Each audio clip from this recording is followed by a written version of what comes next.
नमस्कार मैत्रिणींनो, पूनम किचनमध्ये आपलं खूप खूप स्वागत आहे. आज आपण बनवणार आहोत आळूच्या दांड्यांची पातळ भाजी. त्याला अळूचं फतफदं पण म्हणतात.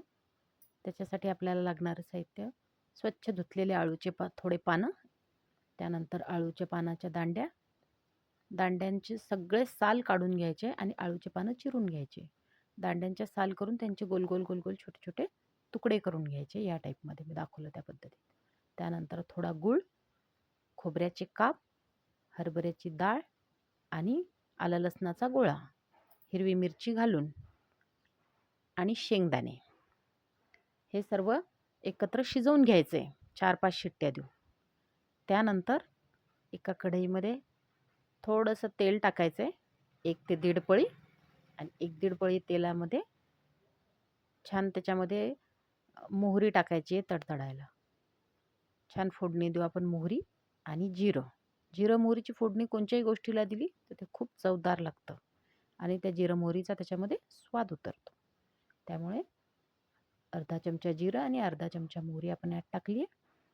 त्यानंतर आपण टाकणार आहोत हळद, 1 चमचा हळद, आणि त्यानंतर थोडासा मसाला टाकायचा आहे आपला, काळा मसाला, म्हणजे त्याच्याने थोडी चव अजून थोडी रुचकर लागते. थोडा हिंग घालायचा. हे बघा, आता हिंग टाकला. आता टाकते थोडासा काळा मसाला पण टाकू आपण थोडा. बघा, थोडासा काळा मसाला टाकला आणि त्यानंतर 1.5 चमचा लाल मिरची टाकायची आपल्याला. 1.5 चमचा लाल मिरची. त्यानंतर आपण जो हिरव्या मिरचीचा कूट केला होता, हिरवी मिरची, लसण, जिरं, ते टाकायचं आहे. त्याच्याने थोडी चव अजून छान येते. त्याला थोडं हलवायचं आणि त्यानंतर आपण जे शिजवलेले आहे सगळे हे जिन्नस, शेंगदाणे, खोबरं, हरभऱ्याची डाळ आणि पानं, हे सगळं त्याच्यामध्ये मिक्स करायचं आहे. छान मऊ शिजू द्यायचं ते सगळं, म्हणजे अजून चव वाढते आणि भाजीला ज्यावेळेला आपण घोटतो त्यावेळेला असं ते अख्खं अख्खं लागत नाही जास्त.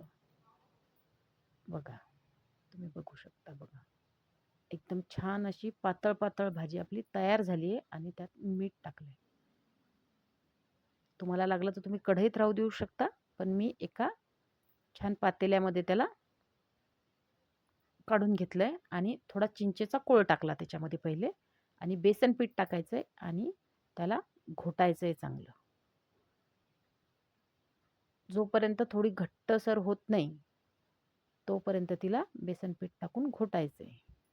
बघा, अजून पातळ पातळ वाटते, आपण त्यामध्ये अजून थोडं बेसन पीठ घालू. बघू शकता तुम्ही. पण चव खूप छान आणि टेस्टी लागते ही भाजी.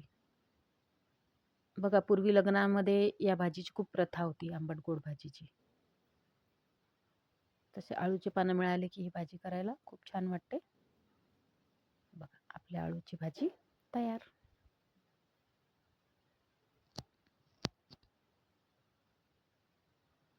बघा, किती सुंदर वाटते. दिसायला खूप सुंदर दिसते ती.